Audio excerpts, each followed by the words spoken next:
Keep moving. Don't moving. Just a little further. Almost there.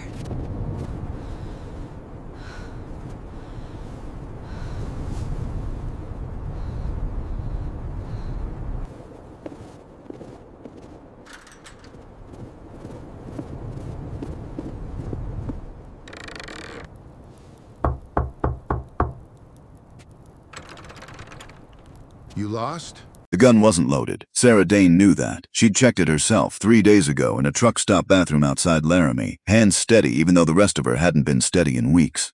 She'd checked it, confirmed it, and left it unloaded in the glove compartment of the truck she'd since abandoned on the side of Route 287 when the engine finally quit on a stretch of highway that had no interest in her problems. The gun wasn't loaded, but the man who'd just opened the door didn't know that, not that she was pointing it at him. She wasn't the kind of woman who led with a weapon. Her father had taught her better than that. Thomas Dane had taught her that you only pulled iron when you meant to use it, and Sarah Dane had not yet decided what she meant to do with anything. What she had was a fist against a wooden door. What she had was a Wyoming blizzard at her back, the kind that came off the high basin like something personal, like the land itself had decided to make a point about who belonged here and who didn't. What she had was blood on her knuckles. Not her blood, she wanted to be clear about that, though there was no one to be clear with, and a jacket that hadn't been adequate for this weather since October, and October was a long time ago. The door opened on the second knock, the hard knock, the one that said let me in or find out what happens next. The man who opened it was tall, 6 feet and change, built like someone who'd spent decades doing work that actually required a body, not the kind of work that happened behind glass in climate-controlled rooms. He had dark hair going silver at the temples, a jaw that looked like it had been set against something for so long it had forgotten how to unclench, and eyes the color of creek water in November. Not quite gray, not quite green, the color of something that had seen hard weather and kept moving anyway. He looked at her the way men out here looked at problems they hadn't anticipated, not with fear, not with pity, with the flat, measuring calculation of someone deciding whether this was going to cost him something he couldn't afford. "Don't know you," he said. His voice matched the rest of him, low and unhurried, the kind of voice that didn't raise itself because it didn't need to. "You don't," Sarah said. The wind hit her from behind like a fist between the shoulder blades. She didn't move. She'd been standing in it for 20 minutes, since she'd walked the last mile up the access road after the second truck that passed her didn't stop. And she had made a decision somewhere around the half-mile mark that she was not going to let this weather red on her face. She was not going to shiver in front of this man. She was not going to give him that. "Then you can freeze on someone else's porch," he said, and started to close the door. Her boot stopped it. She'd done that before. It was a calculated thing, putting your foot in a closing door. It required a specific kind of confidence, the kind that had already done the math on pain and decided the outcome was worth it. She'd learned it young. Her father had not intended to teach her that particular lesson, but fathers didn't always control what their daughters absorbed from watching them fight losing battles without giving an inch. The man looked down at her boot, then back up at her face. His expression didn't change, but something behind his eyes shifted like a gear catching. "That's a good way to get your foot broken," he said. "I've had worse," Sarah said. "Your north fence line is down. 3 separate breaks, 2 of them big enough to drive a truck through. You've got maybe 18 head of cattle left in that south pasture, and half of them look like they're having a philosophical debate about whether survival is worth the effort." She held his gaze. "You need workers. You just don't trust them. I'm offering to solve one of those problems." Something older than the cold lived in the air between them, something that belonged to this particular stretch of Wyoming, and didn't have a name in any language Sarah had ever learned. "What's your name?" he said. "Sarah Dane. That's your real name. Does it matter?" "Yeah," he said. "It does." She almost smiled. It wasn't a warm almost smile. It was the kind that came from recognizing something you'd seen before in a different form. "Then call me Sarah Dane, because that's what it is." He studied her, really looked, the way people forgot to look at each other in the age of looking at screens. He was cataloging her. She knew because she was doing the same thing to him, reading the details the way Thomas Dane had taught her to read land, not for what it showed you, but for what it was trying not to show you. The blood on her knuckles. He noticed. She could see him noticing and filing it away without reacting to it.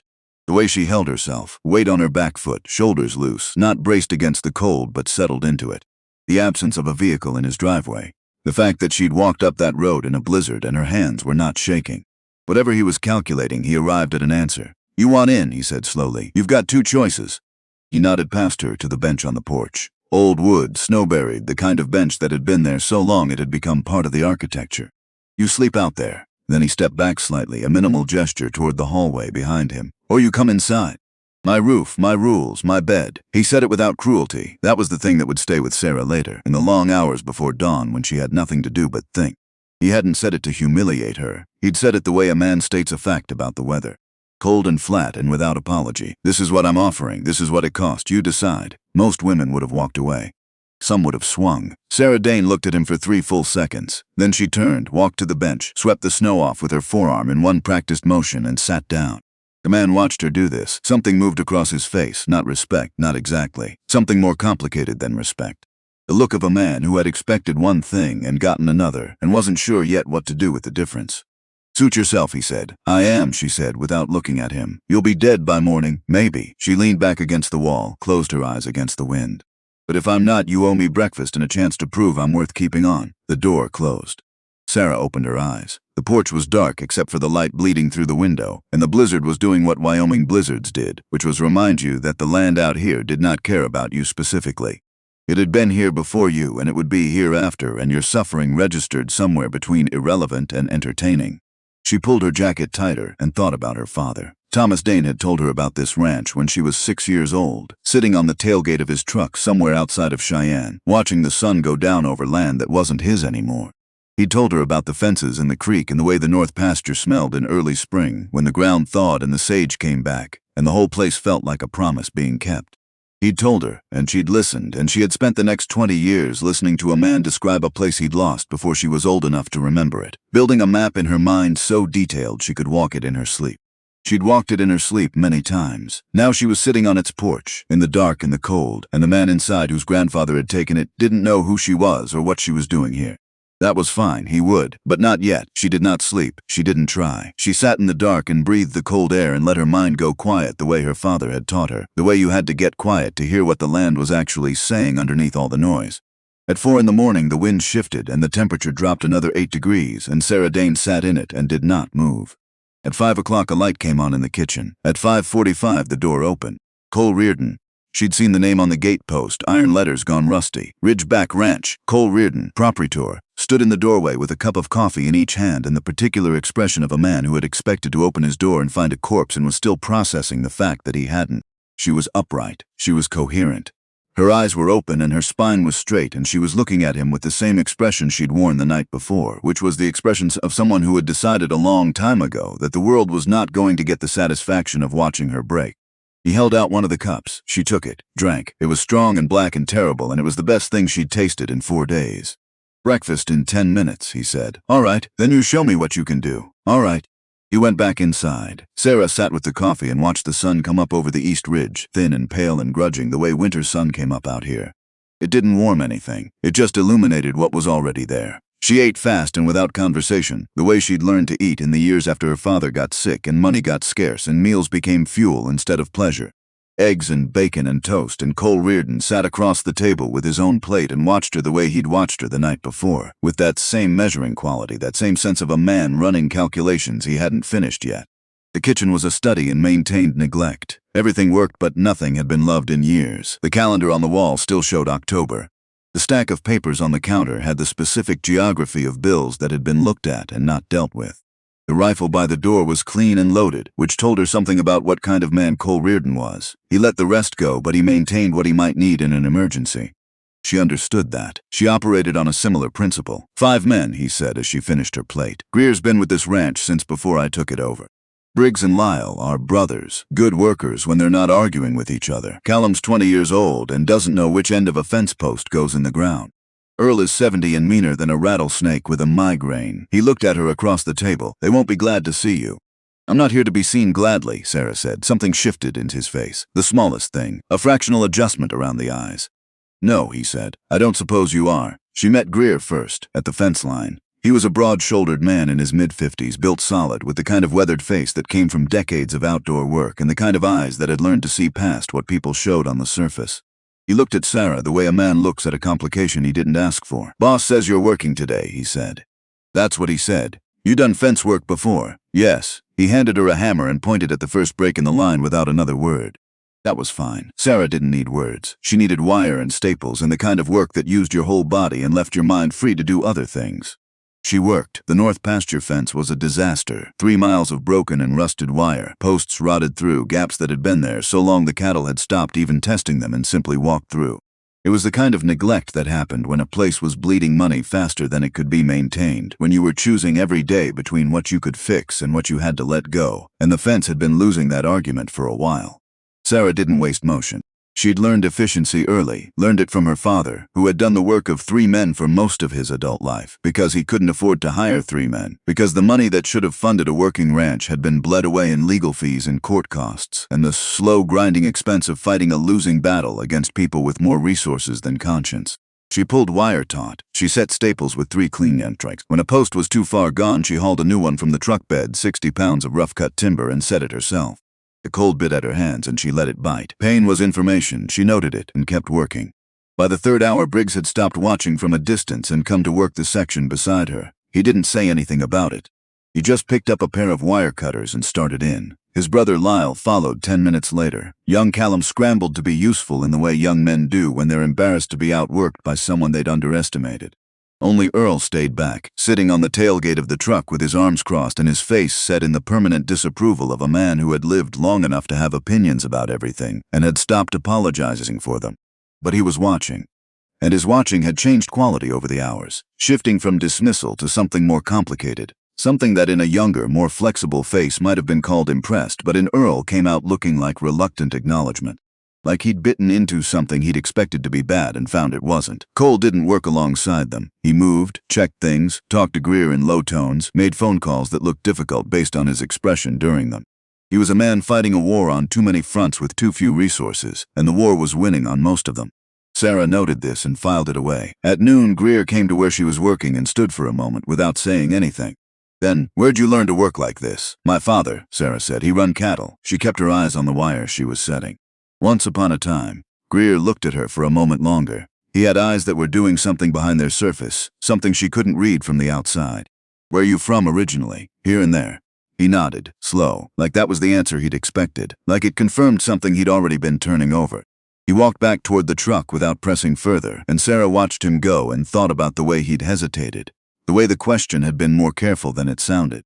By sundown, they had repaired more fence than the crew had managed in the previous 2 weeks combined. Sarah knew this not because anyone told her, but because she could see it in how the men carried themselves at the end of the day, the specific mixture of exhaustion and satisfaction that comes from work that actually meant something. Cole called it when the light died. They walked back to the truck, everyone moving with the careful deliberateness of people whose bodies had been used hard and were making their feelings known.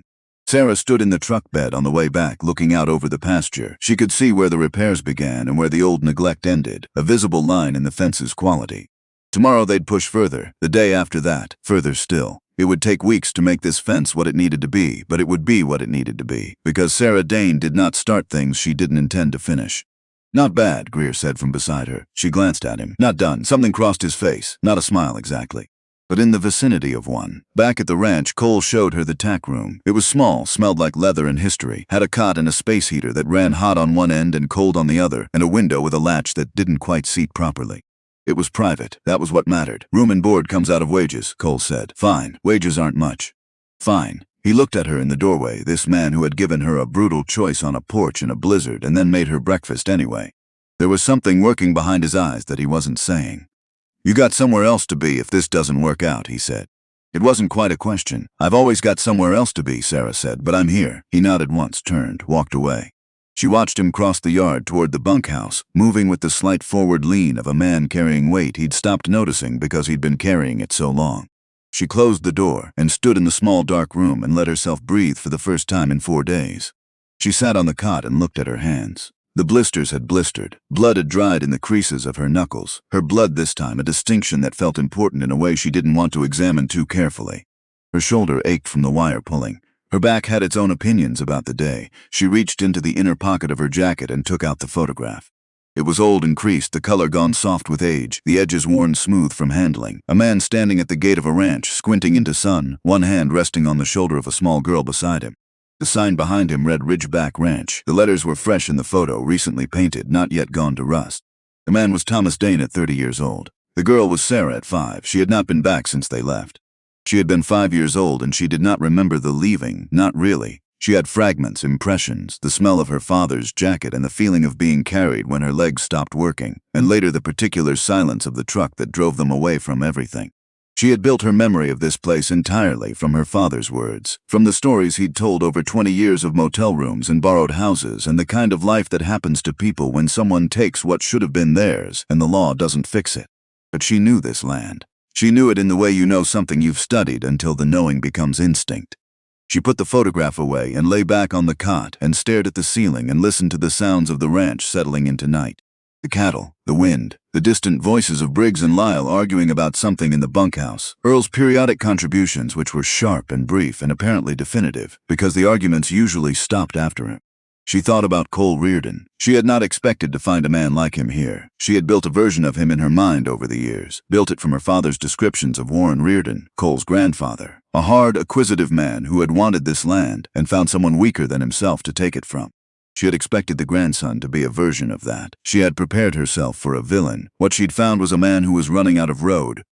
A man who was holding together something he loved with insufficient resources and too much pride to admit it was slipping. A man who'd been cruel on a porch in a blizzard, not because he was evil, but because he was exhausted and defended, and he'd been teaching the world for a long time that he didn't need anything from it.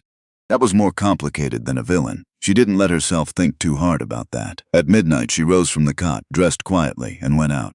She didn't take a light. She didn't need one. She had walked this land in her mind for 20 years, had memorized her father's descriptions to the point where they'd become something like memory themselves. False memory, inherited memory, the kind that was no less real for having been borrowed. The north section of the property stretched out under a sky gone clear and cold, stars thrown across it like something careless, extravagant, indifferent to what happened beneath them. The snow was blue-white in the starlight. Her breath made ghosts in front of her face. She walked for 20 minutes, moving with the terrain, letting her feet find the ground beneath the snow. And then she found it. The foundation, stone, rough and dark, half buried under decades of scrub growth and accumulated earth.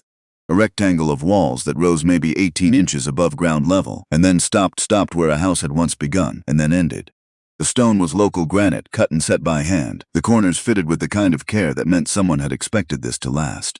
Someone had. Her great-grandfather had built this in 1951. Thomas Dane had grown up in the house that had stood on these stones. He had learned to walk in those rooms, had learned to read at a table somewhere in the space now open to the winter sky, had spent the first 28 years of his life in a place that was so completely his that losing it had taken the rest of his life with it. Sarah knelt in the snow beside the foundation wall. She put her bare hand on the stone. It was cold. Of course it was cold, but it was real, which was something she had needed it to be. "What are you doing out here?" She didn't spin. She came up slowly, hands visible, turning to face the voice. Cole Reardon stood 15 feet away, a shotgun held in the crook of his arm, not pointed at her but available, which in practical terms was nearly the same thing. He was wearing a coat over what looked like the clothes he'd been working in, which meant he hadn't been to bed yet, which told her something about the quality of his nights. "Couldn't sleep," she said, "so you walked a mile in the dark to the middle of the north section. I like to know the land I'm working, in the middle of the night. The daylight hours are accounted for." He looked at her for a long moment. The shotgun didn't move, but the calculation behind his eyes was doing something active. "This is the old homestead site," he said. "Been here since before my grandfather acquired the property. Hasn't been touched in 25 years. His voice was steady and giving nothing away. "How'd you know where to find it?" "I didn't," Sarah said. "I was walking and I came across it." They both knew the answer wasn't true. Neither of them pressed it. "Lucky guess," she added. Cole Reardon looked at her across the ruins of her father's house. The wind moved through the scrub between them. 100 things were happening in his face that he was not letting reach the surface, and Sarah was reading all of them and saying nothing and holding very still. He lowered the shotgun, not because he believed her. She could see that he didn't believe her. But he made a choice, a deliberate and visible choice, to lower the gun and let the questions stay unanswered for now.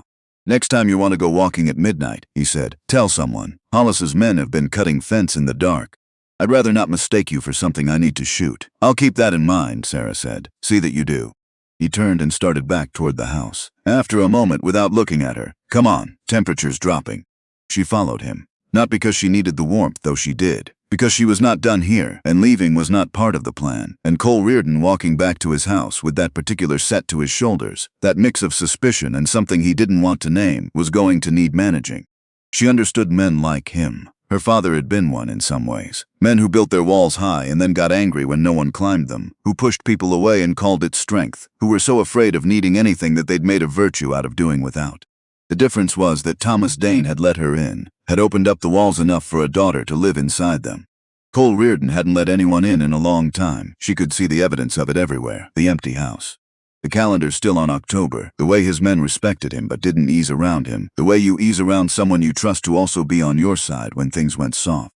She was not here to fix Cole Reardon. She was here for something else entirely. She told herself that in the dark, walking back across the land that had belonged to her father and now belonged to a man who didn't know the whole story and might never forgive her when he did. She told herself that, and mostly she believed it. Back in the tack room, she lay on the cot and looked at the ceiling and listened to the ranch settle further into night. She took out the photograph one more time. Thomas Dane at 30, squinting into the sun, hand on the shoulder of his small daughter. He had spent 25 years trying to get this place back. He had tried lawyers and letters and one attempt at a lawsuit that had cost him everything he'd managed to save and ended with nothing because Frank Hollis had better lawyers and owned enough of the right people in the right places. He had died 3 months ago in a rented room in Casper, still certain that what had been done to him was wrong, still holding on to the paperwork that proved it, still waiting for a world that was never going to fix this on its own. Sarah had driven down from Billings when she got the call. She had sat with him in that room for 4 days at the end. He had been lucid most of the time, which was both better and worse than the alternative. He had given her the files. All of them, everything he'd spent a quarter-century accumulating. It's yours, he'd said. The ranch is yours. It always was. I just couldn't prove it in time. She had held his hand and looked at the files and thought, I'll prove it. She was proving it. Outside, the wind had dropped. The blizzard had moved on, the way Wyoming weather moved on, indifferently, already forgetting what it had done. The stars were still out, cold and innumerable, spread across the dark in the particular extravagance that you only got far from any city, far from anything that made light for human convenience. Ridgeback Ranch sat beneath them, the cattle in the south pasture, the broken fence now partially mended. The bunkhouse with its light still on, Briggs and Lyle's argument presumably concluded, Callum probably asleep already, Earl sitting in whatever posture Earl sat in while the night moved past. And Cole Reardon, somewhere in the house that sat on stolen land, probably also not sleeping. Sarah Dane closed her eyes. She thought about the stone wall, cold under her bare hand. She thought about her father's voice describing the way the north pasture smelled in early spring. She thought about the drive up Route 287 with the truck engine ticking toward its death, and how far she'd come, and how long this had taken, and how much further there was still to go. She thought about a man who'd offered her the choice between a cold porch and something that would have cost her the only thing she had left that was entirely hers. She'd chosen the cold. She'd do it again. Some choices weren't about comfort. They were about what you were willing to be when no one was offering you anything easy. Her father had taught her that. Had taught it by example over 25 years of refusing to stop fighting for something the world kept telling him was already gone. It wasn't gone. It was right here all around her, in every fence post and cattle call and cold star over the Wyoming basin. She was going to get it back, not by burning it down, not by destroying the man who didn't know what his grandfather had done. That had never been the plan, even in the darkest versions of this she'd imagined over the years. She was going to get it back by telling the truth. The truth was going to be the hard part, but that was tomorrow's problem. Or the problem of the day after tomorrow, or the week after that. The truth could wait a little longer. It had already waited 25 years. It could wait until she had what she needed to make it stick. Sarah Dane closed her eyes in her father's tack room, on a cot that hadn't been there in Thomas Dane's time, in the body of a woman her father had raised to stand on a cold porch and not break, and she let herself rest. Tomorrow she would work the fence again. She would prove her worth by another increment. She would watch and learn and add to the map she was building of this place and these people. And somewhere in the space between what was true and what Cole Reardon knew, she would find the thing that would either save this ranch or end it. She intended for it to be saved. Her father had described it too well for her to want it any other way. 3 weeks passed the way hard work passes, not slowly, not quickly, but with the specific density of days that are too full to feel long while they're happening, and seem in retrospect to have contained more than days usually do. Sarah worked. That was the simple version. The longer version was that she worked in a way that changed the shape of things. The north fence came back together section by section, and then the east line, and then the deteriorated stretch along the creek bed that Greer said had been broken so long the cattle didn't even try it anymore. She learned the property the way you learn a language when you're immersed in it, not word by word but in whole phrases, in the rhythms of how things connected to each other, where water moved, where wind came from, which pastures held warmth and which ones the cattle avoided on cold mornings without being told. She did not let herself think of it as homecoming. That was a luxury she couldn't afford yet, but the land knew her in whatever way land knows anything. Her feet found the low spots before she could see them. She woke in the mornings with the layout already in her head, already thinking about the section they'd work that day, already solving problems that hadn't been stated yet. Thomas Dane had given her this, his 25 years of describing this place until she knew it the way she knew her own hands.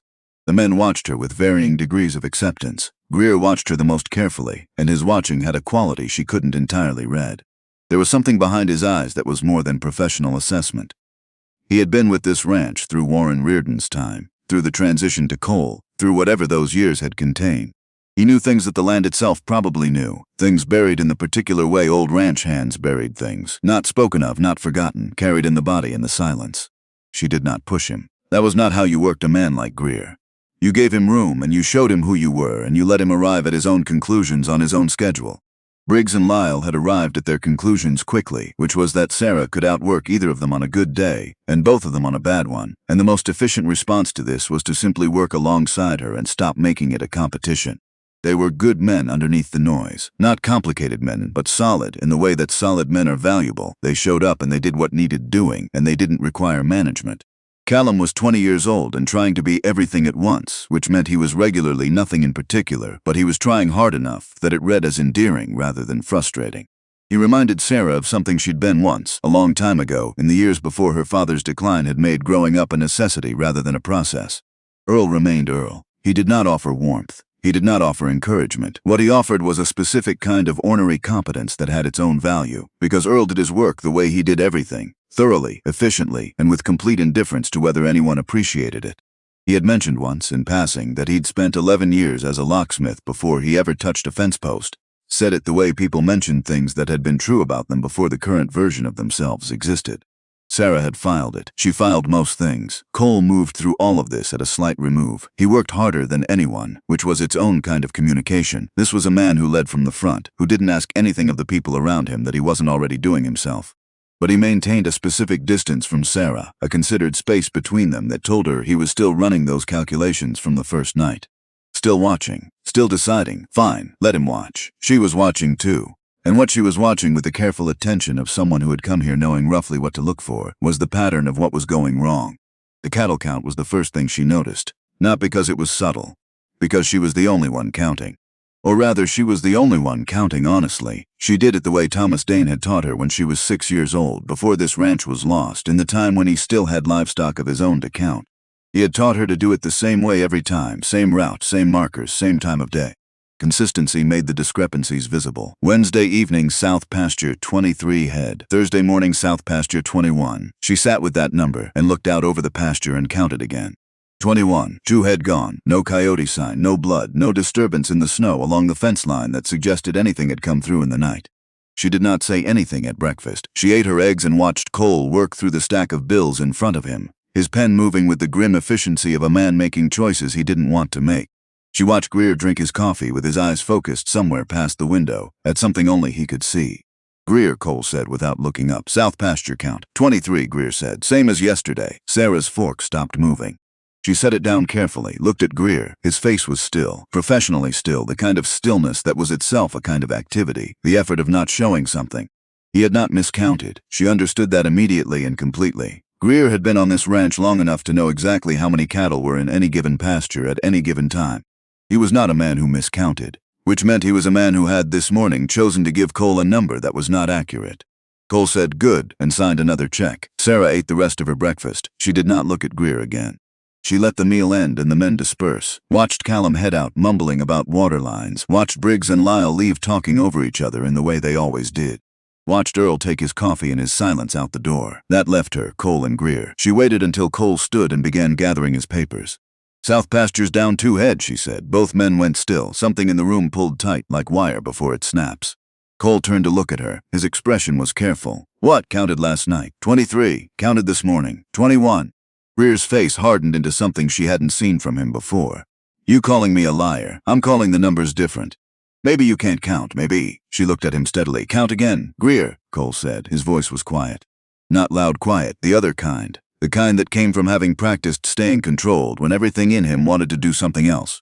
Go count. Greer's jaw moved. He looked at Cole, then at Sarah, then back at Cole. Something in him was working, something she still couldn't read the whole shape of, some conflict that was older than this morning and maybe older than she was. He put his coffee cup down and went. The door closed behind him. Cole looked at Sarah. You sure? Yes. He took his coat off the hook by the door without another word.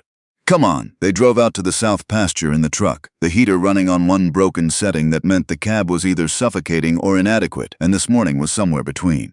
Neither of them spoke. The land rolled past the window, white and quiet and giving nothing away. The count was 21. Greer stood at the fence with his shoulders rigid and his hands in his pockets and said quietly, 21. Cole looked out at the pasture. His face had gone to that place it went when he was processing something he didn't want to be processing. Where? Don't know. No tracks, no blood, no sign of a struggle. Greer kicked at the frozen dirt. Like they walked off. Cattle don't walk off. These ones did. Sarah moved along the fence line, her eyes on the ground. The snow had softened and refrozen in the overnight temperature changes, leaving a surface that should have taken prints from anything that came through. It was clean, precisely, specifically clean in the area nearest the gap she'd identified. They didn't come through here, she said. Cole came to stand beside her. How do you know? Because whoever took them knew what they were doing. She pointed north, where the fence line met a rocky shelf, a stretch of exposed granite that rose a foot above the snow level. They moved them out over the rock. No tracks. Cole looked at the rock, at the fence, at the distance between the two. That's careful work for a couple head of cattle. It's not about the cattle. He looked at her. 2 head here, 2 head somewhere else, 2 head the week after that. You don't feel it until you've lost 20% of your herd, and by then the math has already done you. She turned to face him. Someone sending a message. This is managed pressure, professional. Greer, who had come to stand nearby, said something quiet under his breath. Hollis, Cole said. The name had a taste in it, something bitter and long-standing. He said it the way you said the name of a disease you'd been fighting for years and were tired of having to name. Sarah had been waiting for that name. She had found it in her father's papers, in the file that Thomas Dane had built over 25 years, and it had come as no surprise because some names traveled through time attached to the kind of men who made it their business to leave marks on everything they touched. Frank Hollis, Greer confirmed. He said it to the middle distance, not to either of them specifically. Been circling this place for 3 years. Wants the water rights more than the land. Water rights, Sarah said. Creek that runs through the north section. Federal grazing allocation tied to it. Worth more than the land itself if you're running the kind of operation Hollis runs. Cole's jaw tightened. He's been making offers since my father died. I've been saying no, and when you say no, he finds other ways. That's what he does. Sarah looked out over the pasture where 21 cattle stood against the cold where 23 should have been. She thought about her father's papers, the file she'd carried across 3 states in the lining of her bag. She thought about the name Frank Hollis appearing in those papers, a signature beside Warren Reardon's on a document that had changed the direction of everything. She did not say that. Not yet, not here, not with Greer standing 3 feet away and the whole shape of what she knew still needing to be positioned carefully. We need to watch the pastures, she said instead. Properly watch them. And we need to follow the next time someone comes onto this land. Cole looked at her for a moment. You volunteering? I'm good on a horse. You'd be alone. I've been alone before. He held her gaze for 3 seconds. Then he looked at Greer. Get the men together. I want eyes on every pasture from dark to dawn. Back to Sarah, you ride the north. You see anything, you radio back. You don't engage. Understood. I mean it, Dane. You don't engage. I heard you. She saddled Ember before dawn the following morning. The stallion had accepted her completely now, with the full and decisive trust that horses extended when they'd made up their minds about someone. A trust that was absolute because horses did not qualify things the way humans did. He stood still while she worked, ears soft, watching her hands. She'd earned that trust 2 weeks earlier, on a morning that had gone quiet in a particular way. The stallion had arrived on a trailer from a buyer who'd backed out, 16 hands of black fury that had kicked through 2 stall doors and nearly taken Cole's foreman off his feet. Nobody had been able to get near him. Sarah had walked into the pen alone, no rope, no halter, just her voice and the particular kind of stillness her father had taught her when she was small. She'd talked to the horse the way Thomas Dane had taught her, not commands, not coaxing, just presence. 20 minutes. Then the stallion had lowered his head and touched his nose to her open palm. Cole had watched the whole thing from outside the fence. When she led the horse into his stall, Cole had looked at her with something she hadn't seen on his face before. Not just assessment, something closer to wonder, from a man who didn't wonder easily. She hadn't explained it. Some things explained themselves better through demonstration than through words. Now she rode north as the sky went the color of old pewter, following the fence line, reading the ground. The temperature was bitter, and the air had the brittle quality that extreme cold gave it, the quality of something that would shatter if you hit it right. Her breath made steady clouds, and embers made larger ones, and between them they moved through the dark like a single quiet thing. She found the tracks 2 miles in, 3 horses unshod. Someone had thought about that, someone had planned, moving parallel to the fence from the west. Recent, maybe 6 hours old, the edges still crisp before the overnight temperature had fully set them. They moved toward the north section boundary, toward the area where this property met the edge of what was, on paper, Frank Hollis's land. Sarah followed them with Ember at a walk, keeping to the soft ground, letting the horse move quietly. She was good at this. Her father had taken her out on horses when she was young, before everything changed, and she had never stopped riding in the years after, had kept it up through all the different phases of a life built around other people's ranches and farms, and the kind of work that was available to a woman who needed to stay mobile and leave no fixed address for people to find. The tracks led her to a place where the terrain dipped, a shallow bowl, hidden by the shape of the land around it, invisible from more than 100 yards out. 3 riders, stationary. She pulled Ember up behind a rock outcropping and dismounted, went forward on foot, low and careful. The cold was severe enough to make her lungs ache with each breath, but she controlled it, kept it quiet, moved the way her father had shown her to move when the thing you were watching mustn't know it was being watched. She heard the voices before she was close enough to make out words. When she was close enough, she stopped and stayed still and listened. Said he's 2 payments behind, a flat, unhurried voice. County's got the paperwork ready whenever Hollis says go. When does he say go? End of the month. Gives Reardon 30 days to come up with money he doesn't have, then the bank moves and Hollis is standing there ready to buy the note. A pause. Clean, and if he doesn't fold, quiet. A sound that might have been a laugh. He'll fold. He's been folding for 3 years, he just hasn't admitted it yet. You take away enough cattle, cut enough fence, make the maintenance impossible, eventually the math wins. What about the water rights dispute? Hollis's lawyers have that covered. New survey puts the creek on our side of the line. All they need is for the paperwork to go through county. Another pause, which it will. Judge Aldrin signed off last week. Sarah filed every word. She filed it the way her father had filed things, with the specific anger of someone who had heard this kind of talk before. The casual, administrative language of people for whom theft was just a form of business, for whom other people's lives were line items to be resolved. She had what she needed. She started to ease back. The wind shifted. Ember, tied 30 yards back, nickered. One of the riders turned. Sarah was already moving. She got back to Ember in 8 seconds, was up and turning him before the shout came from behind her. The shout was followed by hooves. She didn't look back. She leaned low over Ember's neck and let him run, let him find his own line through the terrain because he knew it now as well as she did, had learned it in the weeks of riding this land, and he ran the way he ran everything, with complete commitment, with the full investment of everything he was. Gunfire cracked behind her. The sound bounced off the rock formations and came back distorted. 3 shots, none of them close enough to matter, but none of them far enough to ignore. The fence line appeared ahead, the boundary. Ember gathered himself without being asked, the muscles of his hindquarters loading like a spring, and they went over, that suspended second, both of them in the air, over the wire, the ground on the other side coming up, and landed hard and clean on ridgeback soil. She heard the riders pull up behind her, heard them cursing they would not follow, not onto Reardon land, not yet. She rode another mile before she slowed, let Ember blow, let her own heartbeat settle to something below catastrophic. Her hands were shaking.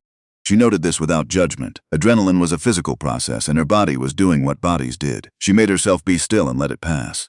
Then she turned Ember back toward the ranch. Cole was in the yard when she came in, working on the truck's engine with his coat off despite the temperature, which she had identified as his version of working through difficult feelings.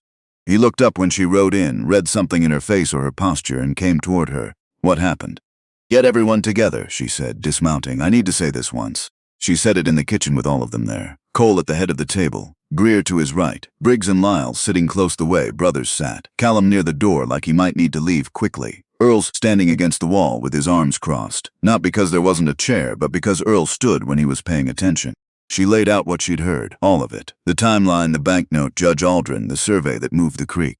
She kept her voice level and her language precise because this was the kind of information that needed to land clearly, without distortion from her own feelings about it. When she finished, the kitchen was quiet. Then Greer said, "That's a forged survey." "I know," Sarah said. "How do you know?" Cole said. He was looking at her with the particular quality of look she'd been seeing more of lately. The one that was trying to solve her, trying to find the edges of the picture she was showing him and see what was outside the frame. "Because the creek runs where it runs," she said. "Redrawn maps don't change water." Cole accepted that, partly. The part he didn't accept sat behind his eyes and continued its private work. "You heard all this from 3 men in a field?" "Yes, and you're sure? I don't say things I'm not sure of." He held her gaze. Outside, the wind had picked up again, pushing against the kitchen window, rattling the frame. Something that had no opinion about any of this and would continue regardless. "Hollis is coming at us with lawyers and county officials," Cole said slowly. "That's one problem." He paused. "But he's also got men on our land cutting fence and taking cattle. That's criminal." "That's evidence," Sarah said. "Can't prove it without catching them. Then we catch them." The plan took shape over 2 hours.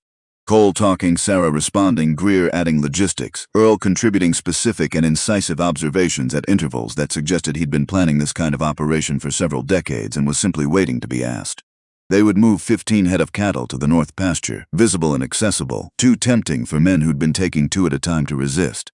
They would set positions in the rocks above the pasture. They would wait. 3 nights later, they waited. Sarah took her position in the rocks above the north pasture with a rifle across her knees, and the night scope Greer had produced from somewhere in the depths of the equipment shed. Cole was positioned south with Earl. Briggs and Lyle held the east. Callum was back at the ranch with a radio and instructions to call the county sheriff the moment he heard the signal. The temperature was 9 degrees. The dark above the pasture was complete. No moon, the kind of darkness that required you to trust your other senses. She had been in cold watches before, on other ranches, other properties, in the years she'd spent building the skills she needed for this specific moment. She knew how to stay still, how to keep her mind from doing the things minds did when bodies were uncomfortable and bored. You held attention the way you held a fence wire, taut and deliberate, and you didn't let go. At 2 in the morning she heard them. 3 riders coming in from the northwest, moving slow and quiet, not bothering to fully hide their approach. Men who had done this enough times to be confident rather than careful. They spread out as they came near the cattle, the movements of people working a practice sequence. She keyed the radio. 3 riders, north approach, moving on the herd. Cole's voice came back, low and steady. Hold position, let them get inside. She watched through the scope. The riders circled the herd with the professional ease of men who did this regularly. Wire cutters came out. The fence was down in 90 seconds. They're cutting the fence, she said into the radio. Let them. She held her breath and held position while 20 feet below her 3 men separated 2 head of cattle from the herd with quiet, expert movements. It was almost impressive in the way that competence at the wrong thing is impressive. Now, Cole said, light exploded across the pasture. Every headlight, every spot, every source of illumination they had rigged in the past 3 days, triggered simultaneously. The riders' horses screamed and reared. The cattle bolted. One of the riders ran immediately. The second hesitated, which cost him. The third went for his weapon. Gunfire came first from the rider's side. Panicked shots, not aimed. The shooting of someone trying to create space rather than hit a target. One round took out a headlight. Another sparked off a rock 8 feet from Sarah's position. Return fire, Greer's voice on the radio. Sarah sighted and squeezed. The shot went wide of the rider but close enough to change his direction. She adjusted, fired again. The rider changed course and drove his horse hard for the northwest, for the fence line he'd cut, for the boundary where Ridgeback became Hollis land. The other riders followed. Within 90 seconds, the pasture was empty of everything except scattered cattle and the damage of what had just happened. They had wire cutters. They had hoof prints. They had a clear direction of travel that any competent investigator could follow back to its source.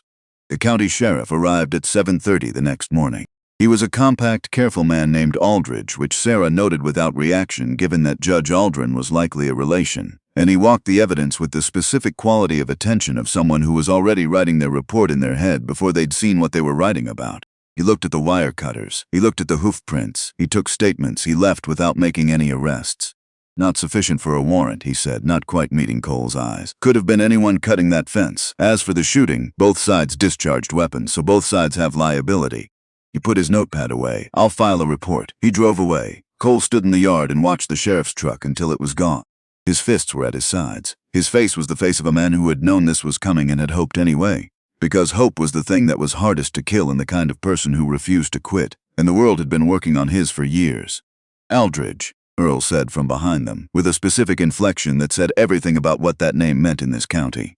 I know, Cole said. Sarah had known before the sheriff arrived. She had known from the name, from the shape of what she'd heard in the field, from 25 years of her father's descriptions of how this kind of thing worked. The law in this county had been arranged around Frank Hollis for a long time. You didn't fight that from inside the system because the system had been built to lose those fights. You fought it from outside. She was thinking about how to say this when the smell hit her. Not gradual. Sudden. The specific smell of burning wood, of old paint catching, of something that had stood for decades beginning to come apart all at once.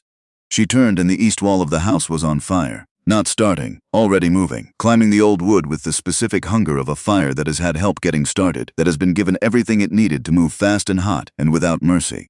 Cole was running before she fully processed what she was seeing, running toward it, not away, which told her everything she already knew about what kind of man he was. The records, Greer said. The word coming out with the specific weight of understanding.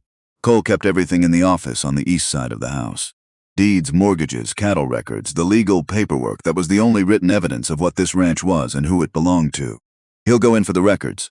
Sarah was already moving. She didn't make a decision. Her body made it before her mind could weigh in, which maybe said something about how far things had shifted in 3 weeks without her noticing. She hit the water trough on the way, soaked herself through, wrapped her jacket over her face. The front door was hot, but not yet impossible. She went in low below the smoke, moving fast through the kitchen and into the hallway. The east end of the house was a wall of orange and black. Heat came at her like a physical object, like something with intention, pressing against every exposed piece of skin. She heard coughing. The office door was hot to the touch. She hit it with her shoulder rather than her hand, stumbled into the room. Cole was on his knees by the filing cabinet, shoving papers into a metal box, his face blackened, his movements showing the slowed quality of someone whose oxygen was running out. "We need to go," she said. "The deed records." His voice was rough and thick. "Everything's in here." "It doesn't matter. It's the only." "Cole." She grabbed his arm. The ceiling above the window was actively involved now, flames moving across it with the purposeful speed of a fire that knew what it was doing. "Get up." He got up. She took the metal box from him, got her shoulder under his arm, and moved for the door. They were 4 feet from the hallway when the ceiling beam came down. She heard it before she saw it, the crack, the specific sound of something structural giving way, and she had half a second to push Cole hard toward the doorway. He went through. The beam came down across the desk, across the space where he'd been, and across Sarah's left leg. The pain was immediate and total. She heard herself make a sound she hadn't planned to make. The box went somewhere. She was on the floor. Dane. Cole was back in the doorway, through the smoke, his face showing something she hadn't seen on it before. He came back in. "The beam," she said. He looked at it, 8 feet of old-growth timber, pinning her just above the ankle. Not crushing. If it were crushing, she wouldn't be talking, but immovable under its own weight, plus the weight of everything that had fallen on top of it. Cole positioned himself, got his back under the beam, his feet flat, every muscle of his body organized against it. He lifted. His face went red, and the cords in his neck stood out, and she could see the exact moment when he found whatever was on the other side of the limit and went past it, found the place in himself where a man goes when the available options don't include stopping. The beam shifted. 2 inches. Enough. Sarah pulled her leg free. The pain went from total to something she could move through, which was all she needed from it. She got her feet under her. Cole let go, and the beam came back down, and they were both moving through the smoke that had turned the hallway into something navigated by feel as much as sight, moving toward the front door and the cold air, and the people outside who were yelling things she couldn't quite hear. They came through the door into the night, and hands grabbed them. Greer's hands and Briggs's and Callum's, pulling them away from the house as the roof began to make the sounds roofs made when they were deciding to give up. Sarah sat on the frozen ground. Her leg was bleeding through her jeans. Her lungs were doing something unpleasant. The house that Thomas Dane's family had built, that Warren Reardon had taken, that Cole Reardon had poured his adult life into maintaining, was coming apart in front of them with the specific indifference of fire, which did not care about history or ownership or the 25 years of a man's life that existed in the records inside. Cole sat beside her. Neither of them said anything for a while. Then he said, "Why'd you go in?" She didn't answer immediately. She watched the fire do what fire did, thorough and final and without opinion. "Because you were in there," she said. He looked at her. His face was smoke-darkened and his eyes were red from the heat, and he was doing the thing he did, the reading past the surface thing, except this time she wasn't sure what he was finding. She wasn't sure what she would find either if she looked too hard at why she'd run into a burning building for a man she'd come here to dispossess.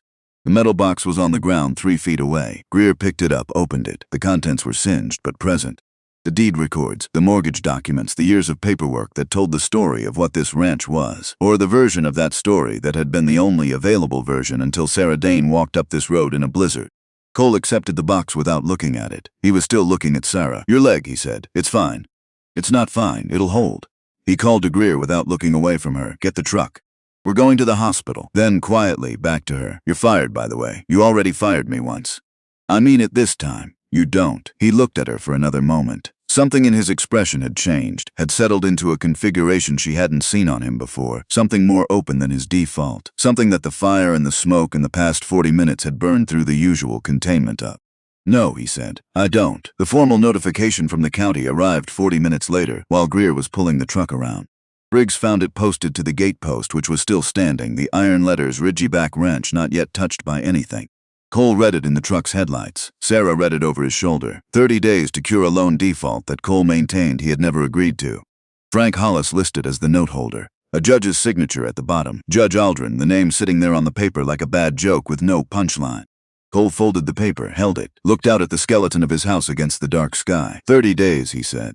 Sarah looked at the paper, then at the house, then at the north pasture in the distance where the fence they had rebuilt together stood against the cold, holding. She thought about her father's files, about the photograph in her inside pocket, about the things she was carrying that Cole Reardon didn't know she was carrying, had been carrying since before she walked up this road, had been building toward since the night she sat in a rented room in Casper and held her father's hand and promised something she wasn't yet sure she could keep. The truck moved. They drove toward the county hospital in the dark, the burned ranch receding behind them. The road ahead lit only as far as the headlights reached, which was as far as it ever reached, which was all you ever got. She looked out the window at the land moving past. Her land, his land, the land that had been taken and held and fought over and was still here, indifferent to all of it, doing what land did while people argued about ownership and history and what could be proven and what could be forgiven. 30 days to decide what kind of person she was going to be when this was over. She had some thinking to do. That night, after they returned from the hospital, the leg wrapped tight, the doctor's instructions already being mentally renegotiated, and while Cole was outside with Greer organizing the camp in the north section, there was a knock on the tack room door. It was Greer. He stood outside the door for a long moment before she heard the knock, long enough that she knew he'd been standing there working himself up to it. She opened the door. He held out a piece of paper, folded twice, worn soft at the creases, the kind of soft that came from being handled many times over many years. She took it, unfolded it. It was a photocopy of a deed, the property address she recognized because she had memorized it. The name at the top, Thomas Dane. The date, 1999. The original filing stamp from the county recorder's office, clear and legible. She looked up at him. Greer was not a man who showed things on his face easily. He had spent decades not showing things on his face. But something was present there now, behind the usual stillness, something that had been looking for a place to land for a long time. "Your father have your eyes," he said. "I didn't see it at first. Then one morning out on the north fence I did, and I couldn't unsee it." Sarah said nothing. "I found that in the GAC room attic," Greer said. 5 years ago, after Warren Reardon died and we were cleaning things out. Some old files nobody had touched in years." He looked at the paper in her hands. "I kept it because throwing it out felt wrong. Didn't know why exactly. Just felt like a wrong I'd be adding to." He paused. "I should have asked questions 30 years ago, when Warren brought the place over and the story never quite sat right. Didn't. That's on me. You gave it to me now," Sarah said. "Yeah." He looked at the paper one more time. Then at her. "I figured you'd get here when you were ready. Figured the timing had to be right or none of the rest of it would mean anything." He turned to go. "You're going to need more than a photocopy." "I know," Sarah said. "I'm working on it." He nodded, walked back across the yard. Sarah stood in the doorway of the tack room with the photocopy in her hand and felt, for the first time since she'd arrived, that something other than the ground she was standing on had shifted. She looked at the paper, her father's name in official type, attached to this place. Her hands were shaking. She let them shake. Then she went inside and sat on the cot and let herself be still with what it meant that a man she had known for 3 weeks had held this for 5 years, waiting for the right person to give it to. Thomas Dane had been right. He had always been right. And now someone else knew it too. The camp they established in the north section was spare and functional, the kind of setup that communicated serious intent rather than comfort. Greer had rigged tarps between the rock formation and the 3 remaining standing posts of an old equipment shelter, creating a covered area big enough for 6 people and enough gear to run a working operation. The spring Sarah had identified provided water. The wood stove from the bunkhouse had been relocated with the kind of mechanical problem-solving that Earl apparently did in his sleep. The cattle were there. Callum and Briggs had moved them through the night, 17 head through terrain that didn't accommodate cattle movement easily, and they stood against the rock face looking personally offended by the relocation but alive and present. It was not a permanent solution. It was a position, a place to plan from. "Hollis has the county," Sarah said the morning after the fire, sitting with Cole and Greer around the wood stove while the light came up gray and cold through the tarp seams. "He has the sheriff, and he has at least one judge, and he has lawyers who are good at making things look like what they aren't. You can't fight that from inside the system because the system belongs to him." "What are you suggesting?" Greer said. "The loan document is forged. The survey that moves the creek is fraudulent. He has men who have been stealing cattle and cutting fence on private property, which is criminal trespass and theft at minimum." She looked at Cole. "None of those things can be proven by the county because the county is his. But they can be proven by people the county doesn't own." "Federal," Cole said. "FBI field office in Casper. They've been aware of land fraud patterns in this region. There was an investigation 3 years ago that didn't go anywhere because the local cooperation wasn't there. If we can give them something actionable, something documented and delivered outside of Hollis's reach, they can move regardless of what Aldridge or his cousin Aldrin decide to do." Cole was quiet for a moment. "What kind of something documented? The kind that comes from his own files?" Nobody responded to that directly, but nobody disagreed. Earl, from his position against the rock wall, said, "There's a difference between stealing and retrieving what was stolen." He said it once and didn't repeat it, which was how Earl made his most important statements. The plan came together the way good plans came together, not through inspiration but through the grinding practical work of asking what was possible and what was necessary, and finding the place where those two things overlapped. Sarah would go to Hollis. She would present herself as someone who had done the math on the situation and arrived at a conclusion that served her interests at Cole's expense. She would give Hollis information, partial, controlled, designed to satisfy without being actionable, and in the conversation she would get him talking, get him specific, get him on record with enough detail to matter. While Hollis was occupied with Sarah, Earl would go into the building through the service entrance, which Callum had scouted that morning, while running an errand to the hardware store in town. The office on the 3rd floor, the safe behind the east wall panel which Sarah had identified during an earlier visit to the building, a woman making inquiries about property records, a cover story that had gotten her 15 minutes in the lobby and a good look at the layout. Earl had listened to her description of the safe with the specific expression of a man being shown a lock he already knew. Callum would go with Earl to carry and photograph. His hands were steadier than his nerves, which was the relevant consideration. Cole would be outside. This was the part Cole had objected to most strongly, the part where his role was to wait in a truck and be available rather than present, which was not how Cole Reardon was built to operate. "You can't be seen," Sarah said. "If Hollis sees you anywhere near that building, everything stops. He knows your face. He'll know yours too. He thinks he's already assessed me. That's different." She looked at him steadily. "You being outside doesn't mean you're not part of this. It means you're the extraction. You're the reason we get out if anything goes wrong." He had looked at her for a long time after that, looking for the argument against it, and not finding one. "If anything goes wrong," he said finally, "you don't try to be brave. You move toward the exit and you trust me to be where I said I'd be." "I know, Sarah, I know, Cole." He had nodded once, the particular nod of a man accepting a situation he would not have designed for himself. Greer drove her to the edge of town. She got out 2 blocks from the Hollis Land Development Building and walked the rest, favoring her wrapped leg only slightly, making the favor look like the natural gait of a tired person rather than an injury. The building was 3 stories of glass and steel and expressed confidence, the architectural equivalent of a man leaning back in a chair with his hands behind his head. She knew where the cameras were. She knew where the stairs were. She knew that the reception desk had a gap in sightline coverage when the guard stepped away to do his rounds. She went in. The receptionist was young and professional and looked at Sarah with the particular expression of someone trained to be welcoming while meaning to be obstructive. "Can I help you? I need to see Frank Hollis." "Mr. Hollis doesn't take unscheduled. Tell him Sarah Dane is here.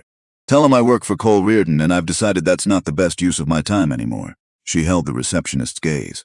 "Tell him I've got information about where Reardon is keeping his cattle and what his legal strategy is for the next 30 days. He'll see me." The receptionist told him. He saw her.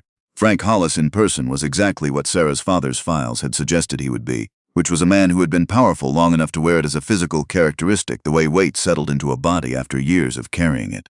He was 65 and silver-haired and had the kind of face that had learned to look reasonable while doing unreasonable things, a face that had practiced its expressions until they were fully decoupled from whatever was actually happening underneath. He gestured her into a chair across a desk that was designed to communicate the distance between him and whoever sat on the other side. "Miss Dane," he said, "Cole Reardon hired you, what, a month ago, 3 weeks, and you've already arrived at conclusions about which direction your loyalties should run." He looked at her with assessment that was professional and cold. "What changed? He doesn't pay what he promised. He doesn't listen. He thinks he can fight you and somehow come out ahead of it." She held Hollis's gaze with the steady ease of someone telling a truth, because the best version of a performance was always the one built around something real. "I've worked for men like that before. They lose, and when they lose, everyone around them loses with them unless they've made smarter arrangements." "Smarter arrangements," Hollis repeated. "I know where he's keeping the cattle. I know what his next 30 days look like. I know who he's been talking to and what he's planning to do with the time your notice gives him." She paused. "That's worth something to you." Hollis looked at her for a long moment. He was not a stupid man. She had not expected a stupid man and had not prepared for one. She had prepared for exactly this, a smart, suspicious, experienced man who would look for the lie and needed to find something true in its place. "What do you want?" he said. "A job. After this is done, after the property transfers, I want to be the person running Ridgeback operationally. I know that land. I know how to work it, and I know how to make it profitable." She let a calculated pause sit between that and the next part. "And $10,000. For the information." Hollis studied her. The studying had a quality she recognized, the quality of someone running scenarios in parallel, testing the thing in front of them against multiple frameworks. $5,000 now, he said. The rest when the information proves accurate. That's the offer. He opened a desk drawer. "And the job conversation happens after the transfer, not before. You want a position, you earn it by being useful first." The envelope appeared on the desk. Sarah looked at it. She looked at Hollis. She made herself sit with the discomfort of the performance for one more beat before reaching for it. She kept him talking for 40 minutes. Not obviously. She let the conversation breathe, let Hollis direct most of it, asked questions that seemed like the questions of someone calculating their own advantage rather than building a case. She asked about the timeline. She asked about the legal process. She asked with what she hoped read as mercenary curiosity, about what he planned to do with the water rights once the property transferred.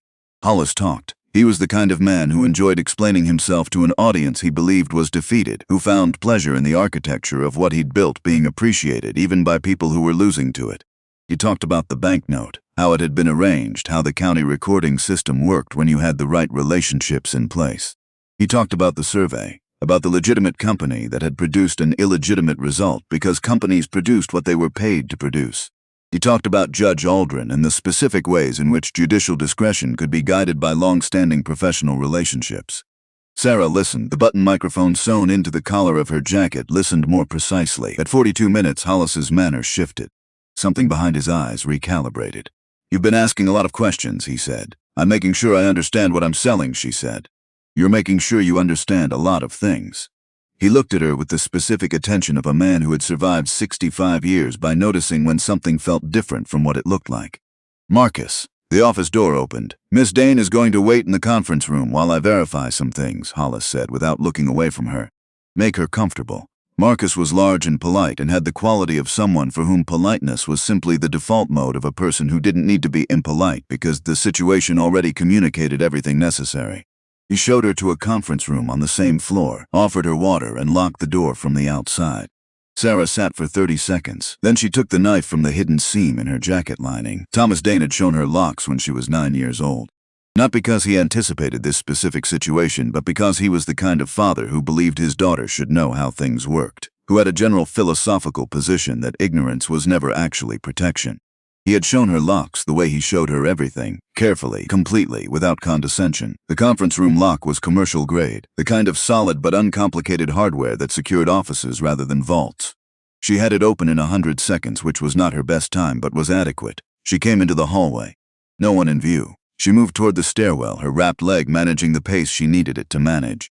Earl and Callum were on the 3rd floor when she found them. Earl was kneeling in front of the open wall panel in Hollis's private office, his hands moving with the deliberate economy of someone who had learned this skill when his hands were younger and was now relying on knowledge more than speed. Callum stood behind him, a phone in one hand and a bag in the other, his face showing the specific expression of a 20-year-old who had agreed to something that sounded manageable in planning and had since revealed additional dimensions.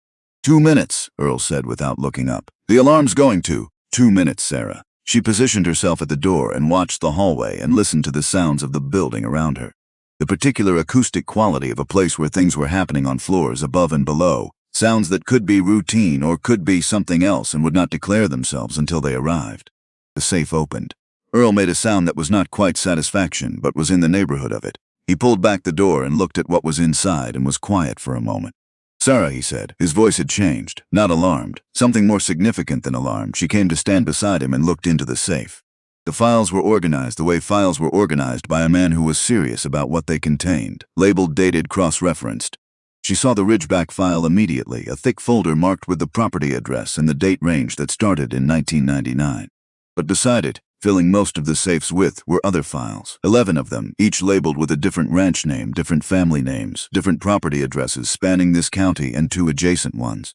Files going back to 1987. Ridgeback was not the first. It was not even close to the first. Callum was already photographing.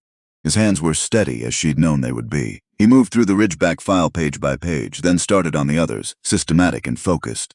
Sarah pulled the Ridgeback file and looked at the original transfer document, the one from 1999, the paper that had changed everything. Thomas Dane's signature, forged. She knew her father's signature, had grown up watching it, had a copy of his actual signature on a dozen documents in her bag back at the camp. The forgery was competent, but it was a forgery. The angle of the D, the way the final E ran slightly high.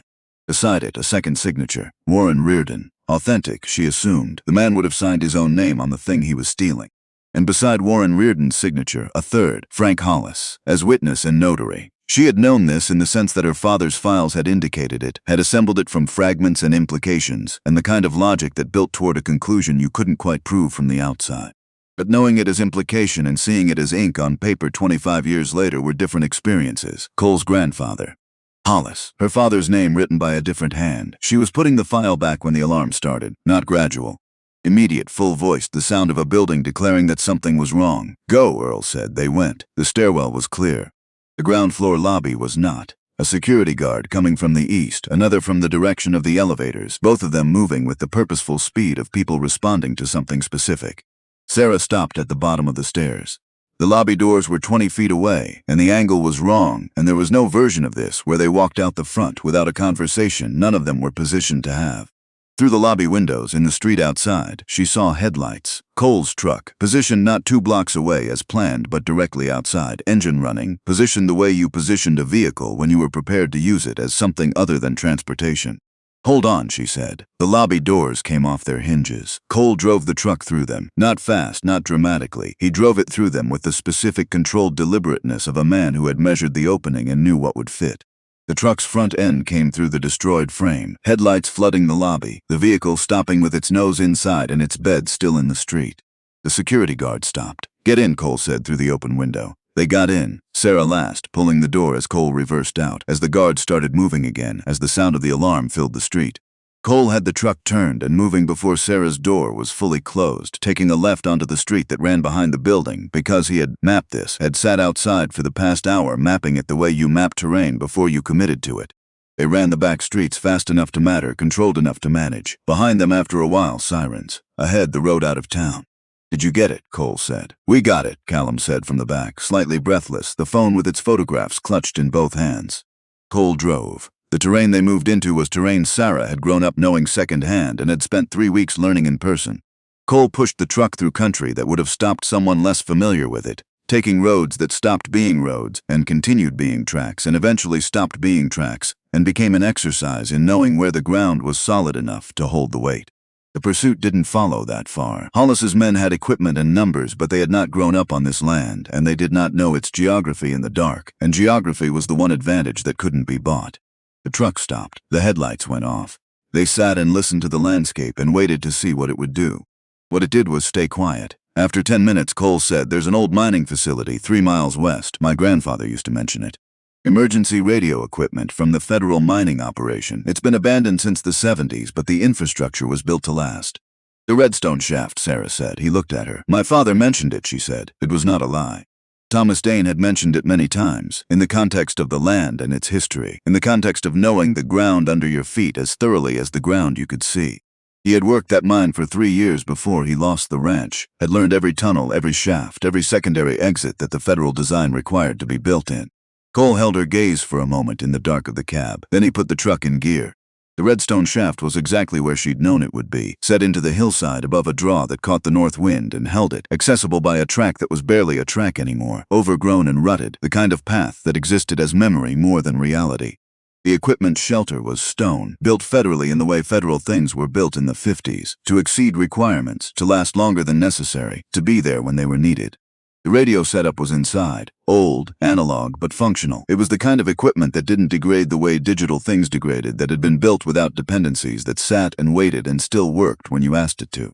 Callum knew radio. This was a fact that had emerged 3 weeks ago in a conversation about something else entirely, and that Sarah had filed under things that might matter later. It mattered now. He had the unit powered up in 8 minutes and on the federal emergency frequency in 12. Cole went outside to position himself where he was visible from the approach road. This had been the discussion on the drive over, the argument that was not an argument because they both knew what was necessary even when they didn't want it to be. Cole would be visible. Hollis, who would be looking, would find him. That would hold Hollis's attention on the high ground above the draw while Callum transmitted and Earl ensured the transmission wouldn't be interrupted from inside the shelter. Sarah had said she would go with Cole. Cole had said she would stay with Callum. Sarah had looked at him and said, "You're not doing this alone." You're not doing this alone," she said again, and there was something in how she said it that made the argument stop. Not force. Something more direct than force. The simple statement of a person who had decided. They stood together on the high ground above the draw, in the dark and the cold, with Hollis's vehicles visible in the distance, headlights cutting through the valley below as the convoy moved toward the facility. Cole stood where he could be seen. Sarah stood beside him. "They'll see both of us," he said. "I know." He looked at her in the dark. The cold was the same cold it had always been out here, without opinion and without end, indifferent to what happened between the people standing in it. His face had the quality it had in the hospital, the opened quality, the thing the fire had burned through his defenses to leave visible. "You came here for the ranch," he said. It was not a question. It was the thing he'd been building toward for weeks, arriving finally at the place where it could be said. Yes, Sarah said. Because it was your father's, because it was taken from him, and because he spent his life trying to get it back, and I watched that take everything from him, and I wasn't going to let it end there. Cole was quiet. Below them, the headlights had stopped moving. Hollis's men were establishing positions, and Hollis himself would be somewhere in that darkness, directing things, certain that he had the geography right and the outcome guaranteed. My grandfather, Cole said. He was part of it. I'm sorry. You're sorry. I know what that costs you to hear. I'm not apologizing for the truth. I'm sorry that the truth is what it is. He looked out at the valley. The headlights below. The distance between the world as he had understood it and the world as it actually was, which Sarah had been carrying across that distance for 3 weeks and was now setting down. The ranch, he said, by law, belongs to me, Sarah said. Yes, between them, the word sat like a stone neither wanted to pick up first. Then why are you here, Cole said, on this hill, tonight? Because Hollis was going to take it from you first. And because. She stopped. Found the words that were true rather than the words that were easier. Because my father wanted it back, but he didn't want it destroyed. He wanted to be right. He wanted the truth to be acknowledged. He didn't want to ruin a man who didn't know what his grandfather did. You don't know that. I do. I was with him at the end. I know exactly what he wanted. She looked at Cole. He wanted this place to be what it was supposed to be. He wanted someone to take care of it the way he would have taken care of it. He would have considered that justice. Below them, a shout. Hollis's voice through a loudspeaker, amplified and directed at the hillside. Reardon, I know you're up there. This ends tonight. Cole looked at Sarah. She looked back. Callum needs more time, she said. How much? 10 minutes. He nodded once, turned to face the valley, raised his voice to carry down the hillside without a loudspeaker because Cole Reardon had a voice that carried and he knew how to use it.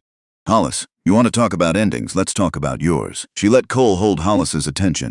It was what he was there for, and he was good at it in the way he was good at most things. Not through strategy or performance, but through the basic, irreducible fact of who he was. A man who did not back down, who had never backed down, who had spent his adult life fighting for something he believed was his, and fought for it now with the same completeness, even knowing the story was more complicated than he'd thought. Hollis's response to Cole's voice was to illuminate the hillside with truck-mounted spots, which was both aggressive and useful because it meant every person on that hillside was now visible.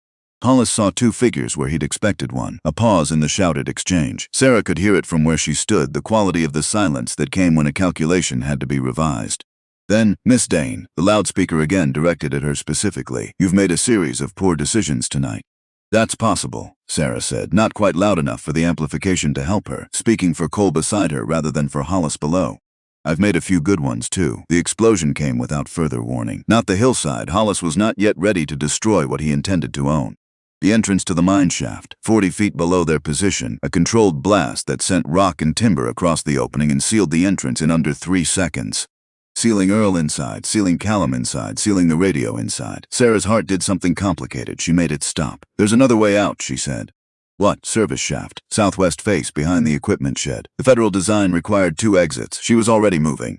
My father worked this mine. He knew every shaft. Cole followed without question. This was one of the things about him she had come to understand. One of the things that was genuinely and uncomplainingly good about Cole Reardon. When the situation required trust and trust required moving without full information, he moved. He had done it with her from the beginning in small ways that had accumulated into something she had not fully named. The southwest face was 45 seconds of scrambling through dark that would have been impossible without the specific knowledge of where they were going. The service shaft entrance was hidden behind a growth of scrub that had spent 40 years making itself comfortable over a federal access point. Sarah found it by feel as much as by sight, by the memory of her father's description overlaid on the physical reality of the hill. She pulled the scrub aside. The shaft entrance was there. 4 feet square, stone-lined, the ladder inside going down and then angling toward the main chamber. She went in. The shaft was dark and narrow and smelled like stone and time and the particular quality of enclosed spaces that had not admitted air in a long while. She moved as fast as the ladder allowed and trusted her hands on the rungs because her eyes were providing limited return on investment. The main chamber opened around her at the bottom. She heard Callum before she saw him, his voice calling out at the sound of movement, the controlled alarm of someone who had just experienced a mine entrance exploding shut and was managing it with imperfect success. It's me, she said. Sarah, Earl, can you move? I'm 70 years old, not dead, Earl said from somewhere in the dark. Though I'll admit the distinction felt unclear for a moment. Earl had the photographs. Callum had transmitted for 6 minutes before the blast, which was 3 minutes longer than it would have taken a competent federal operator to initiate a trace and response protocol for an emergency frequency broadcast that included the word Hollis and the phrase land fraud and a location that cross-referenced with an active regional investigation. They moved back through the shaft. Earl went slowly, methodically, with the specific dignity of a man who had decided that circumstances did not have the authority to make him hurry. Sarah went with him. Callum went first, lighter and faster, surfacing to find Cole waiting with his arm extended to pull people through the opening. 4 of them on the hillside, in the cold, with the sound of Hollis's operation in the valley below reorganizing itself. And then, from the northeast, a sound that Sarah had been calculating toward for the past 6 minutes. Rotors. The first helicopter came over the ridge with its lights already down-facing, illuminating the valley and the trucks and the men positioned around them. The second came a minute later, and with it a convoy on the access road, federal vehicles moving with the specific authority of people who did not need to be careful about making noise because the noise was the point. The loudspeaker that came next was not Hollis's, it was federal. Sarah stood on the hillside and watched Frank Hollis stand in his headlights while the world reorganized itself around him. Watched him look up at the helicopters and then at the vehicles and then at the hillside where she and Cole stood, and she could see, even at this distance, the exact moment when he understood that the calculation had failed. That the variable he had not accounted for was standing on a hillside with evidence and a federal frequency, and a father who had spent 25 years being right about everything. Cole stood beside her. He was not watching Hollis. He was watching her. The federal agents brought Hollis down in handcuffs at 11:47 that night, and Frank Hollis did not look at the hillside again. The FBI field office interview took 5 hours. They sat in separate rooms first, then together, and the agents were thorough in the specific way that suggested they had been building something for a while and were now receiving a significant piece they'd been waiting for. The photographs Callum had taken were downloaded and reviewed. The audio recording from Sarah's collar was extracted and enhanced. The documents were logged and treated with the care of things that were going to matter in a courtroom. At 2 in the morning, a senior agent named Dorsey spread a series of documents across the table in the room where Sarah and Cole sat and said, in the flat, careful language of federal procedure, based on the evidence retrieved from the Hollis Land Development safe, cross-referenced with county records and the original filing documents your father maintained, the 1999 transfer of Ridgeback Ranch was executed using a forged signature attributed to Thomas Dane. Warren Reardon and Frank Hollis are both evidenced as parties to the fraud. Dorsey looked at Sarah. Under Wyoming statute and federal land fraud provisions, the fraudulent transfer is void. The property reverts to the estate of Thomas Dane. A pause, which means it belongs to you, Miss Dane. The room was very quiet. Sarah looked at the documents. She did not look at Cole. She was aware of him beside her with the specific, acute awareness of someone who knows they are about to do something that cannot be undone. How long have you known? Cole said. His voice was level. She had braced for anger, and what she got instead was something more complex, something that required more from her than a defense would have. Since before I came, she said. My father's files were enough to know the shape of it. I needed to be here to find the proof. You were here for a month. Yes, working my fence, eating at my table, sleeping in my... He stopped. Reorganized. You knew the whole time. Yes. He stood, not quickly, the deliberate movement of a man to deciding how to carry himself through something. He walked to the window of the interview room, which looked out onto a federal parking lot. Not remarkable in any way, the view you got when the view was beside the point. Sarah waited. My grandfather was a thief, Cole said. Yes, he took your father's ranch and he spent the rest of his life building it into something and leaving it to my father, and my father left it to me, and I've spent the last 15 years holding it together, and it was never mine. He said it the way you said things you'd known for seconds that felt like years. It was always yours. Cole, I'm not saying it for sympathy. He turned from the window. His face was the opened face, the fire face, the thing underneath the management that she had been seeing more of in the past weeks. I'm saying it because it's true, and I'm done building things on things that aren't true. He looked at her for a long moment. So what do you want?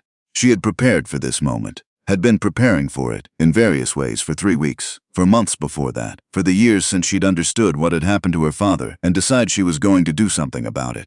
She had prepared, and the preparation felt, now, like a foreign language she had studied and was being asked to speak out loud for the first time. I want what my father wanted, she said. Not the paper, the thing the paper represents. I want that ranch to be what it was supposed to be, and I want the truth to be in the record, and I want the man who's been fighting for it for 15 years to still be there fighting for it. She looked at him. With me, with you, Cole said. You're offering a partnership, 50-50. I have the legal title and the history. You have the knowledge and the crew and 15 years of knowing how to make that land produce. She held his gaze. Without both of those things, it's just ground. With both of them, it's a ranch. My father would have understood the difference. Cole looked at her for a long time. "Why should I trust you?" he said. "Because you already do," Sarah said. "You have been for weeks without deciding to. And because I ran into a burning building for you when I could have let the fire solve my problem cleanly and walked away with everything."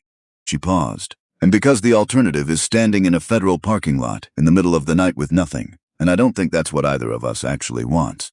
The silence between them was different from the silences that had come before. Those had been silences of suspicion, of calculation, of two people maintaining their positions while assessing each other's. This silence was the silence of a decision being made, of a person standing on one side of something and choosing to step across. Cole crossed the room. He held out his hand. Sarah took it. Greer was waiting in the parking lot with the truck. He looked at them when they came out, looked at both of them together, and something in his face settled into a shape that suggested he was not entirely surprised. "You two look like you reached an understanding," he said. "It wasn't a question." "We're going to need to have a conversation," Cole said. "About some things you knew and didn't say." Greer looked at Sarah, then back at Cole. "I figured you'd get there when you were ready." He paused. "The cattle count that morning. I'd seen them take cattle 3 times before Sarah showed up. Reported it accurate twice, and Hollis's men came back harder both times. I figured if they thought the number was holding, they'd slow down." He looked at the ground. "It was the wrong call." "I know that now." Cole said nothing. The parking lot was quiet around them. After a long moment he nodded once, which was how Cole Reardon accepted an apology from a man who didn't make them lightly. "The timing was the thing," Greer added. "She needed to find what she came to find. You needed to see her work before any of the rest of it would mean anything." The shrug of a man who had held something for 5 years and was satisfied with how it had finally landed. Sometimes the timing has to be right or nothing else matters. The drive back to Ridgeback took 40 minutes.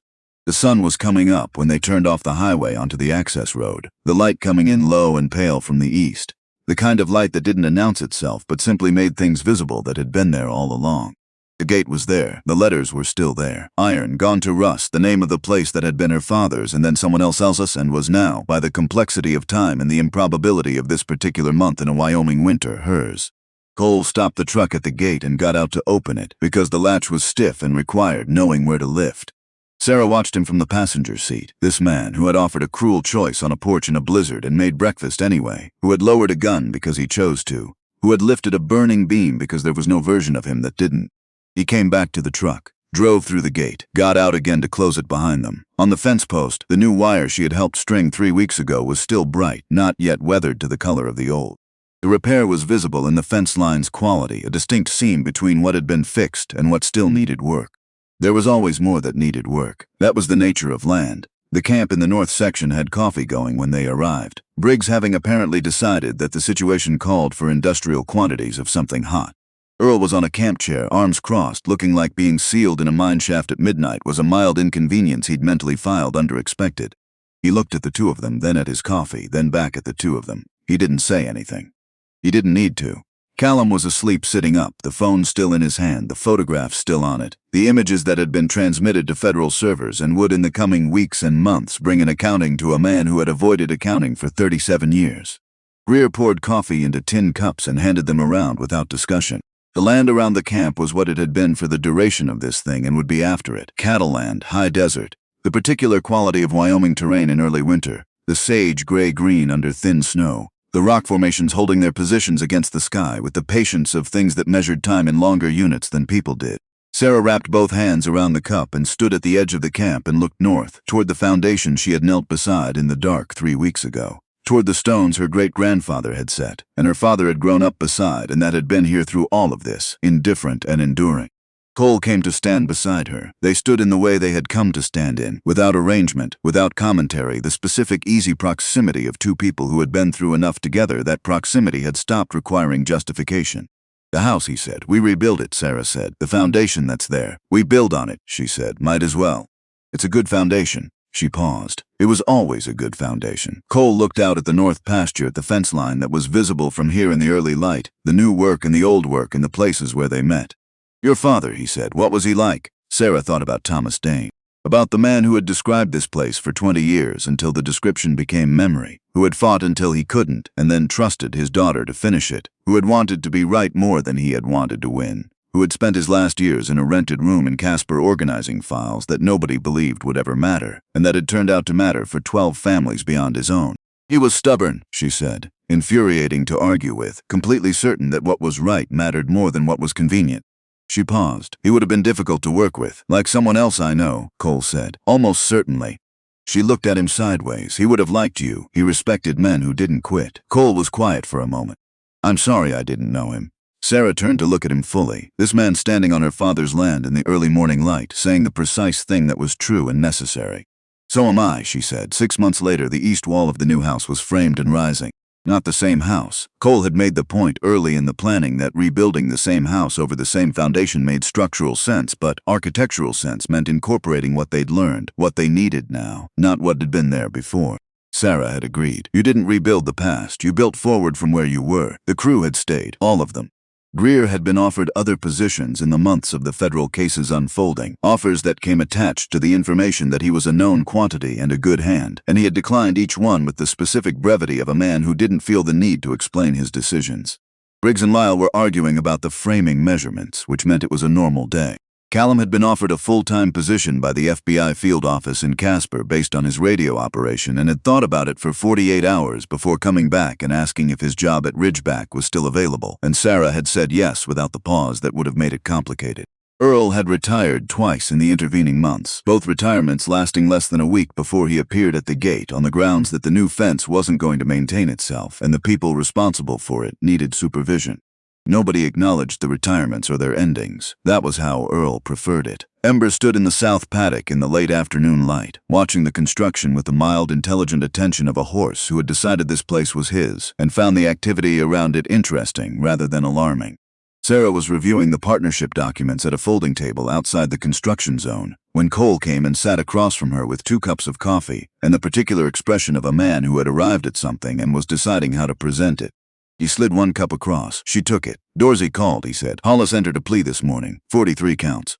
Federal and state. He'll be in his 80s before they're done with him. Sarah held the cup. 43 counts, which meant the files in that safe had contained what she'd thought they contained, which meant the 11 other files each represented a family, each represented a Thomas Dane of their own, a person who had spent years being right and wrong on paper simultaneously. The other families, she said. Dorsey says the restitution process starts next month. It's going to take years. Some of the properties are too far gone. But the ones that can be corrected will be. Cole looked at her. Your father's records were the key to most of it. The documentation he kept over 25 years built the framework that made the others provable. Thomas Dane, who had filed and organized and maintained his evidence for decades in motel rooms and borrowed houses, in the years when it seemed like nothing would ever come of it, had done something larger than he knew. He had built a case not just for himself, but for everyone Frank Hollis had done this to. Every file in that safe was connected back to the framework Thomas Dane had spent his life constructing. His patience, his refusal to stop believing that documentation mattered, had reached forward across time and done more than he had ever imagined. Sarah looked at the cup in her hands. She did not cry. She had done her crying in private, in the weeks after the federal case broke, in the early mornings before the camp woke up, in the space between what she had come here to do and what it had cost to do it. She had cried for her father, and she had let it be what it was, and she had come back to the work, which was what Thomas Dane would have done. He would have wanted to know that, she said. Yeah, Cole said, he would have. The evening light was moving across the ranch the way it moved in this place, slowly and with intention, touching the sage and the rock and the new fence wire and the half-built wall of the house and the cattle in the south pasture and the mountains in the distance that had been here before any of this and would be here after. Cole put the signed partnership document on the table between them. Sarah looked at it, then at him. He had signed it the night before, he told her. After they'd finished reviewing the final version with the lawyer the federal case had made available. He had signed it and held it for a day because some things deserved a day of being held before they were delivered. She picked up the pen. The pen moved across the page and Thomas Dane's name was in the title block. Dane Reardon Partnership, Ridgeback Ranch. And that felt right in a way that was beyond legal or practical. It felt like a sentence that had been started a long time ago and had finally found its period. She set down the pen. They sat in the early evening on land that had been taken and recovered and was now in the process of becoming what it should have been. And the work was not finished. The work was never finished. That was the nature of it, fence and cattle and season and the ground that demanded something from you every day without apology. But that was also the point. The unfinishedness was not a failure. It was the proof that the place was alive. You chose the porch, Cole said. She looked at him. That first night, I gave you a choice and you chose the cold. He looked at his cup. I've thought about that a lot. About what kind of man offers a choice like that. The kind who's been alone a long time, Sarah said, and is scared of what it means if that changes. Yeah, he said, something like that. And what kind of woman sits on a cold porch all night rather than compromise who she is? The kind who knows what she's worth. He looked at her, even when the world is making it expensive to know it.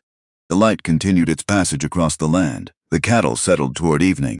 The new wall of the house stood against the sky, framed and rising, built on a foundation that had been here for 70 years and had been set by a man who expected it to last because he was building something that mattered, and things that mattered were worth building to last. It had lasted, not intact, not untouched, but present, still here, still capable of holding what was built on it. That was its own kind of testament to the man who had laid those stones, who had expected this place to be in the family for generations and had been right, though not in any way he could have anticipated or would have chosen. Thomas Dane had built for the future without knowing what the future would require of his work. It had required more than he had, but it had not required more than his daughter, who had come back to the foundation in the dark and put her bare hand on the stone and felt it be real beneath her palm.